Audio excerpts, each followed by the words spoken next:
नमस्कार, मैं मुस्कान Chaurasia. India insight channel में आपका स्वागत है। बढ़ते कुछ खास खबरों की ओर। केंद्रीय शिक्षा मंत्री रमेश पोखरियाल निशंक ने कहा है, जेईई के लिए कुल पंजीकृत 8.58 लाख छात्रों में से कल तक 7.25 लाख छात्र ने अपने एडमिट कार्ड डाउनलोड कर लिए थे। उन्होंने कहा, परीक्षा केंद्र बढ़ाए गए हैं। एक केंद्र में मुश्किल से 100 से 150 बच्चे आएंगे। उनमें भी 99% बच्चों को उनकी प्राथमिकता के अनुसार केंद्र दिए गए हैं। न्यूज एजेंसी पीटीआई के अनुसार बुधवार को 3 घंटे के अंदर मेडिकल प्रवेश परीक्षा नीट के 4 लाख से अधिक प्रवेश पत्र डाउनलोड किए गए हैं। नेशनल टेस्टिंग एजेंसी ने बुधवार को दोपहर 12 बजे नीट के प्रवेश पत्र जारी किए थे। गौरतलब है कि नीट परीक्षा 13 सितंबर को होनी है। भारत में पिछले 24 घंटे में कोविड-19 के सर्वाधिक 75,995 नए मामले सामने आने से कुल मामले गुरुवार सुबह बढ़कर 33,07,749 हो गए, जिनमें से 7,23,104 सक्रिय हैं। गौरतलब है, देश में पहली बार 75,000 से अधिक मामले दर्ज किए गए हैं। वहीं देश में मृतकों की संख्या बढ़कर 60,629 हो गई, जबकि 25,23,443 लोग अभी तक ठीक हो चुके हैं। सुप्रीम कोर्ट ने केंद्र से टर्म लोन टालने के दौरान ब्याज माफी के मामले पर रुख स्पष्ट करने को कहा है। कोर्ट ने आरबीआई के पीछे छिपने पर सरकार की आलोचना करते हुए कहा, यह आपके लॉकडाउन के कारण हुआ। यह समय सिर्फ बैंकों के कारोबार के बारे में नहीं, बल्कि लोगों की मुश्किलों पर भी ध्यान देने का है। पुणे स्थित सीरम इंस्टीट्यूट ऑफ इंडिया द्वारा निर्मित किए जा रहे ऑक्सफोर्ड कोरोना वायरस वैक्सीन के द्वितीय चरण का क्लिनिकल ट्रायल शुरू हो गया है। 32 और 48 वर्ष के आयु के 2 पुरुष वेंटिलेटर को भारतीय विद्यापीठ के मेडिकल कॉलेज एंड हॉस्पिटल में टीका लगाया गया। अगले 7 दिनों में कुल 25 प्रतिभागियों को वैक्सीन दी जाएगी। हैदराबाद के 20 वर्षीय नीलकंठ भानु प्रकाश ने लंदन में आयोजित माइंड स्पोर्ट्स ओलंपियाड में मेंटल कैलकुलेशन वर्ल्ड चैंपियनशिप में स्वर्ण पदक जीतने के बाद दुनिया के सबसे तेज मानव कैलकुलेटर का खिताब जीता है। 2005 में एक दुर्घटना के बाद नीलकंठ 1 साल के लिए बिस्तर पर रहे और उसी दौरान उन्होंने गणित की समस्याओं को हल करना शुरू किया।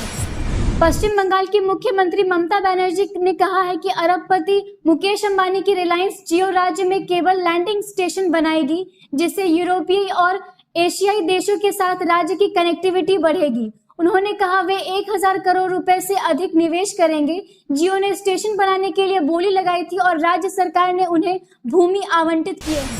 पुलिस ने बताया कि सीआरपीएफ ने बुधवार को संसद भवन के पास संदिग्ध तरीके से घूमते मिले एक शख्स को गिरफ्तार कर लिया है।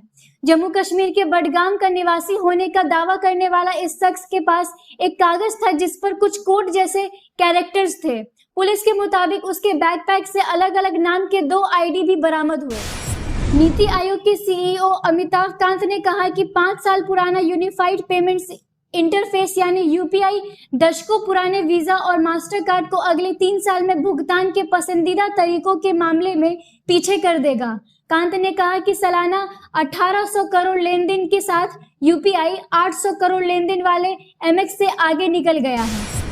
भारतीय कम्युनिस्ट पार्टी के बिहार सचिव राम नरेश पांडेय ने कहा कि विधानसभा चुनाव में एनडीए को हराने के लिए सभी धर्मनिरपेक्ष, लोकतांत्रिक और वामपंथी दल मिलकर चुनाव लड़ेंगे। उन्होंने बताया कि दलों की राजनीति तय करने के लिए बुधवार को आरजेडी, भारतीय कम्युनिस्ट पार्टी और मार्क्सवादी कम्युनिस्ट पार्टी के एक संयुक्त शिष्टमंडल ने बैठक की।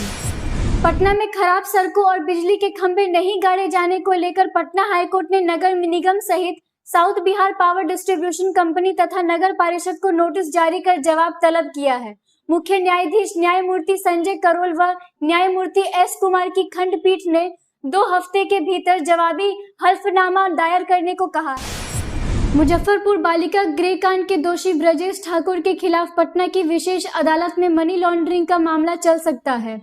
बतौर खबर, ईडी ने कोर्ट में उसकी संपत्ति के पूर्ण स्वामित्व और prevention of money laundering act के तहत मुकदमा चलाने के लिए चार्जशीट दायर की है। इस मामले में उसके परिजन भी अभियुक्त बनाए गए।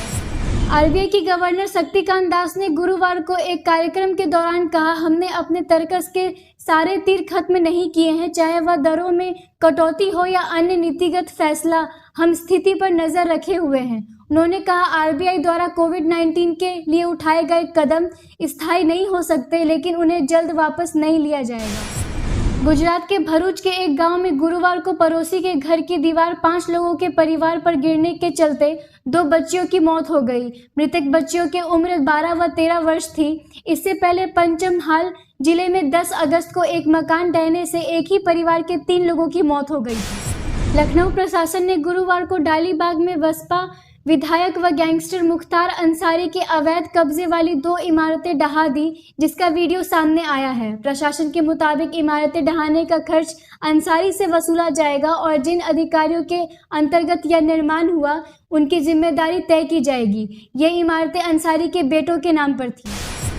WHO की चीफ साइंटिस्ट सौम्या स्वामीनाथन ने कहा कि अमीर देशों को कोविड-19 वैक्सीन की सीमित डोज हड़पने से रोकने के साथ दुनिया भर में इसका उचित वितरण बड़ी चुनौती होने वाला है।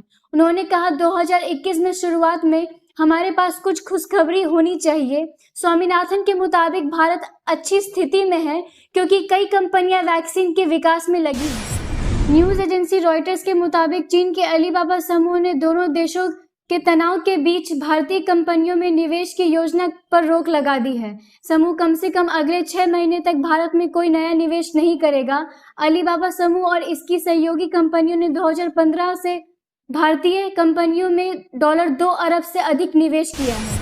अमेरिकी विदेश मंत्री माइक पोम्पियो ने कहा है कि केवल राष्ट्रपति डोनाल्ड ट्रंप ही चीन और उसके हिंसक आक्रमण से निपट सकते हैं। पोम्पियो ने कहा, राष्ट्रपति ने चीनी वायरस को छिपाने और इसे दुनिया भर में मौत फैलाने की अनुमति देने के लिए चीन को जिम्मेदार ठहराया है और ट्रंप तब तक आराम नहीं करेंगे जब तक न्याय नहीं होता। उत्तर कोरिया के सरकारी मीडिया ने किम जोंग उन की नई तस्वीरें जारी की जिनमें वह वर्कर्स पार्टी के पोलित ब्यूरो की मीटिंग में बैठे हैं।